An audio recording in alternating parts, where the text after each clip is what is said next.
The call came at 2:15 p.m., precisely when my career was supposed to be taking a vertical leap.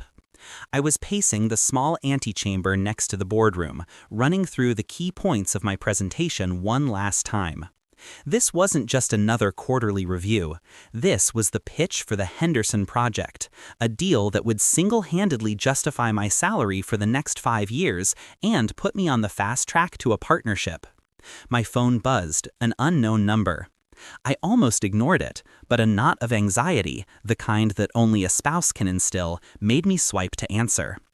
"Is this Mark Jennings?" a gruff voice asked, background noise crackling with traffic and a tinny radio. "Yes, who is this?" I replied, my tone clipped with impatience. "Yeah, listen, buddy, I'm a taxi driver. I've got 2 kids here, a Leo and a Mia. Your wife, Sarah, she paid me up front and told me to drop 'em at 114 Oak Street. That you? Because they're standing on your porch and you ain't here." The floor seemed to drop out from under me. Leo and Mia. My wife's sister's kids. The very same kids I had explicitly, unequivocally refused to watch this morning. "She what?" I stammered, my presentation notes slipping from my numb fingers. "She put 'em in the cab, said you were expecting them. There's a note in the boy's pocket. Look, I did my job. They're at your address. Gotta go." The line went dead. For a moment, I stood frozen, the silence of the empty room amplifying the frantic roar in my head. This couldn't be happening. We had argued about it this morning, a bitter, circular fight that had become all too common. Sarah had come to me, her face a mask of manufactured desperation, telling me her sister Chloe had a life-changing job interview and needed someone to watch the kids. "You work from home half the time, Mark. What's the big deal?" she'd pleaded.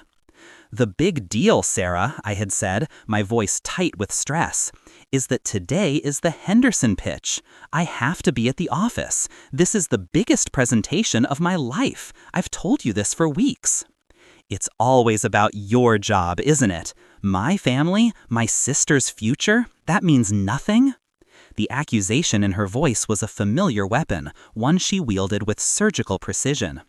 "Chloe is struggling. This could be her big break. I need to be there to support her, to give her a pep talk before she goes in.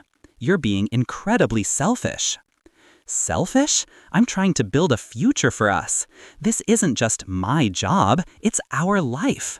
And Chloe always has some kind of drama. Last month it was her car breaking down. The month before it was a mental health day. When does it end, Sarah? When does my career, my stress get to be the priority?" She had thrown her hands up in disgust. "Fine, don't help. I'll handle it myself, like I always do." With that, she had stormed out, slamming the front door behind her. And apparently, handling it meant packing her niece and nephew into a stranger's car and shipping them to our empty house like a misaddressed package. The sheer breathtaking irresponsibility of it sent a shockwave of rage through me. My boss, Mr. Harrison, poked his head out of the boardroom. "5 minutes, Mark. You're ready to knock this out of the park?"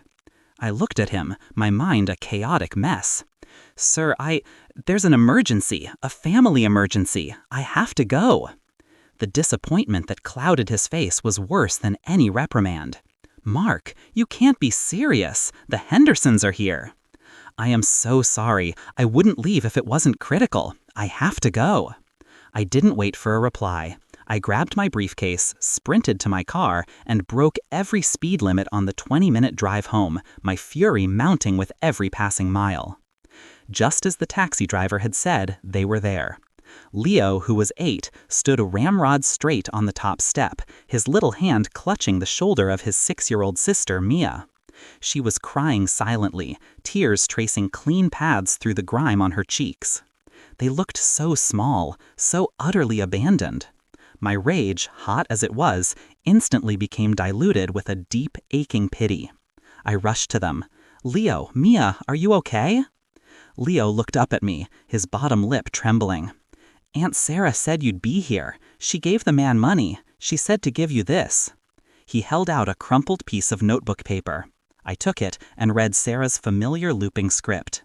"So sorry. Had no choice. Chloe needed me. Be back late. Love you. No choice? The words mocked me. I brought the kids inside, the pristine silence of my home office now a distant memory. I sat them on the couch, gave them juice boxes and a plate of cookies, and put on cartoons.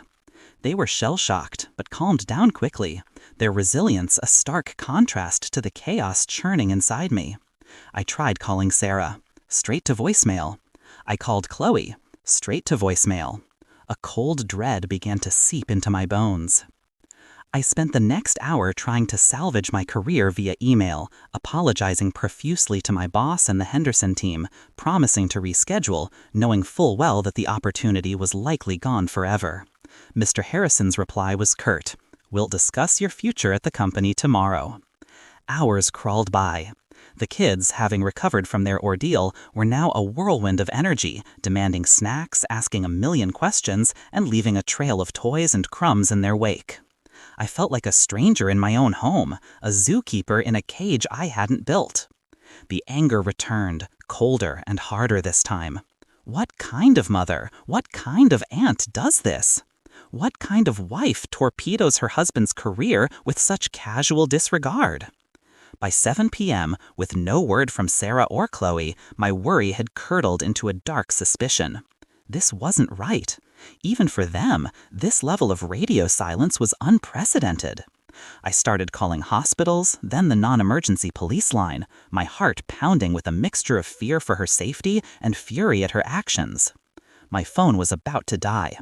I remembered Sarah had left her tote bag on the kitchen counter in her rush that morning. I rummaged through it, searching for her portable charger. My fingers brushed a lipstick, a wallet, and then something small and plastic. A hotel key card.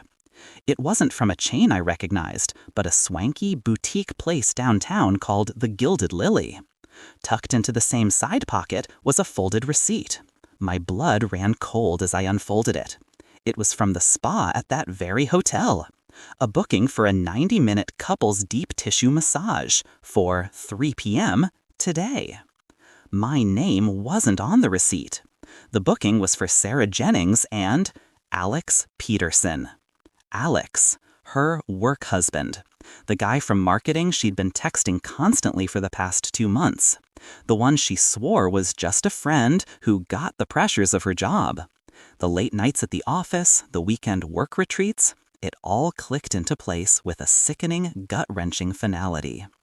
There was no job interview for Chloe. There was no family emergency. There was only a meticulously planned tryst. She hadn't just lied to me, she had constructed an elaborate deception, using her own family as props. She had weaponized her sister's reputation for being flaky and used 2 innocent children as a diversion, dumping them on me so I'd be too busy to question where she was. She hadn't just betrayed our marriage, she had orchestrated the potential destruction of my career to facilitate her affair. The cruelty of it was breathtaking. It was sociopathic. I sank onto a kitchen chair, the key card and receipt clutched in my fist. Across the room, Leo and Mia were building a pillow fort, their laughter echoing in the house that suddenly felt like a tomb. They were just pawns in her sick game. My heart broke for them, for myself, for the man I was this morning, blissfully unaware of the viper I had married. She finally waltzed in at 10:45 p.m.